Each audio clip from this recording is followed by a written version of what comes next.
নবম দশম শ্রেণীর ইজি বিজ্ঞান বই থেকে সবাইকে আমন্ত্রণ জানাচ্ছি। এই পর্বে আমরা ষষ্ঠ অধ্যায়ের চট্টগ্রাম বোর্ড 2024-এর সৃজনশীল প্রশ্নটা নিয়ে আলোচনা করব।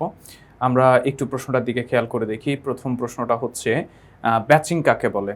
পাট থেকে বিভিন্ন রকম পাটতন্তু সংগ্রহ করে সেগুলোর মিশ্রণ তৈরির প্রক্রিয়াকে ব্যাচিং বলে।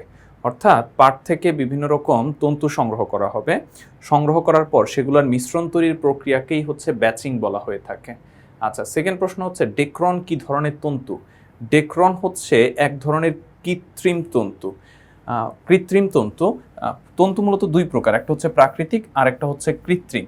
এর মধ্যে কৃত্রিম হচ্ছে ডেক্রন, আর প্রাকৃতিক কোনগুলা? যেমন তুলা, পাট, লিনেন, রেশম, পশম, উল, সিল্ক ইত্যাদি হচ্ছে প্রাকৃতিক তন্তু। অন্যদিকে পলিস্টার, রেয়ন, ডেক্রন, নাইলন ইত্যাদি বিভিন্ন পদার্থের রাসায়নিক বিক্রিয়া দ্বারা কৃত্রিম উপায়ে তৈরি করা হয়, সেগুলো হচ্ছে কৃত্রিম তন্তু। তারপরে আসো গ নাম্বার প্রশ্নের ক্ষেত্রে বলা হয়েছে কি? গ নাম্বার প্রশ্নে বলা হলো যে 1 নংয়ের উপাদানগুলোর বৈশিষ্ট্য ব্যাখ্যা করো। 1 নংয়ে কি দেয়া আছে? বেলুন দেয়া আছে, টিউব দেয়া আছে, রাবার ব্যান্ড দেয়া আছে, যেগুলো আসলে তোমার হচ্ছে রাবার। তো এইগুলার ক্ষেত্রে মানে এগুলার বৈশিষ্ট্য কি সেটা আমাদেরকে আলোচনা করতে বলা হয়েছে।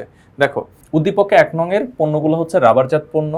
রাবারজাত পণ্যের যে বৈশিষ্ট্য, প্রাকৃতিক রাবার পানিতে অদ্রবণীয়, অদানাদার কঠিন পদার্থ। পানিতে অদ্রবণীয় তো বুঝোই, অদানাদার কঠিন পদার্থ।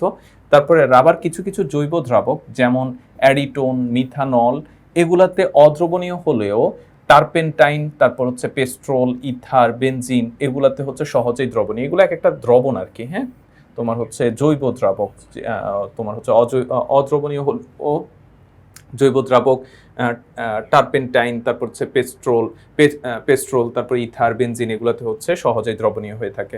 রাবার সাধারণত সাদা বা হালকা বাদামি রঙের হয়। রাবার একটি স্থিতিস্থাপক পদার্থ, অর্থাৎ একে টানলে লম্বা হয় এবং ছেড়ে দিলে আগের অবস্থায় ফিরে যায়। বেশিরভাগ রাবারই তাপ সংবেদনশীল, অর্থাৎ তাপ দিলে গলে যায়। মোটামুটি প্রায় সব রাবারই হচ্ছে তাপ দিলে গলে যায়। তাহলে এটা একটা রাবারের বৈশিষ্ট্য। তারপরে আরও কয়েকটা বৈশিষ্ট্য আমরা একটু দেখে নিব।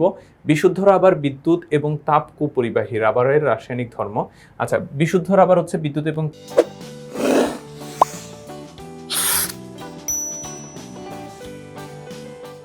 তাপ কুপরিবাহী। বিভিন্ন রকম হচ্ছে কেবল থেকে শুরু করে বিভিন্ন জায়গায় দেখা যায় রাবার ব্যবহার করা হয়, কারণ এগুলো হচ্ছে বিদ্যুৎ এবং তাপ কুপরিবাহী হয়ে থাকে।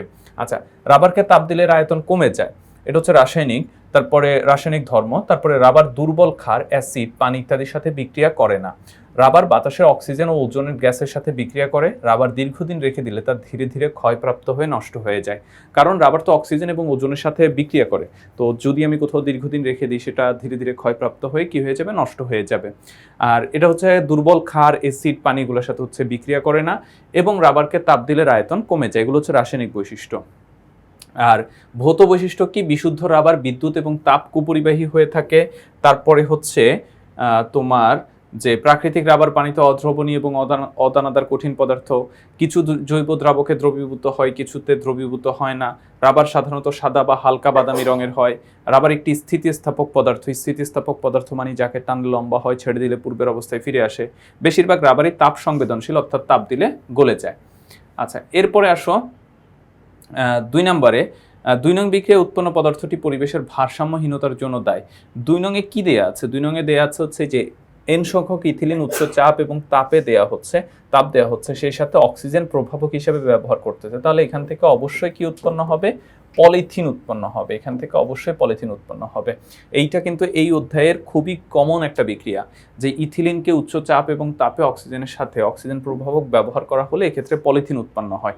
তো প্রশ্ন হচ্ছে 2 নং বিক্রিয়া উৎপন্ন পদার্থটি অর্থাৎ পলিথিন পরিবেশের ভারসাম্যহীনতার জন্য দায়ী। এটা নিশ্চয়ই তোমরা ভালো করেই জানো যে পরিবেশের জন্য বেশ বড় ক্ষতিকর হচ্ছে পলিথিন। এটা যেহেতু হচ্ছে সহজে পচে না, তাই এগুলো হচ্ছে ড্রেনে জমা হয়ে ড্রেনে পানি পরিবহন নষ্ট করে। তারপরে তোমার নদীতে জমা হয়ে নদীর নাব্যতা নষ্ট করে। তারপরে গাছের বৃদ্ধি রহিত করে, যেহেতু মাটিতে এগুলো পড়ে থাকলে গাছের শিকড় বের হতে পারে না। তারপরে বিভিন্ন রকম উদ্ভিদ গজাইতে পারে না। তারপরে বিভিন্ন প্রাণী যখন এই প্লাস্টিক খেয়ে ফেলে, মাছ তখন সেগুলা থেকে যদি আমাদের শরীরে প্রবেশ করে তখন আমাদের জন্য ক্ষতিকর। তারা এরকম অনেক ধরনের হচ্ছে সমস্যা তৈরি করে। আচ্ছা, পলিথিন হলো কৃত্রিম পলিমার যা পচনশীল নয়। এগুলো পুনঃব্যবহার না করে বর্জ্য হিসেবে অপসারণ করলে এগুলো পরিবেশে জমা হতে থাকে এবং নানা রকম প্রতিবন্ধকতা সৃষ্টি করে।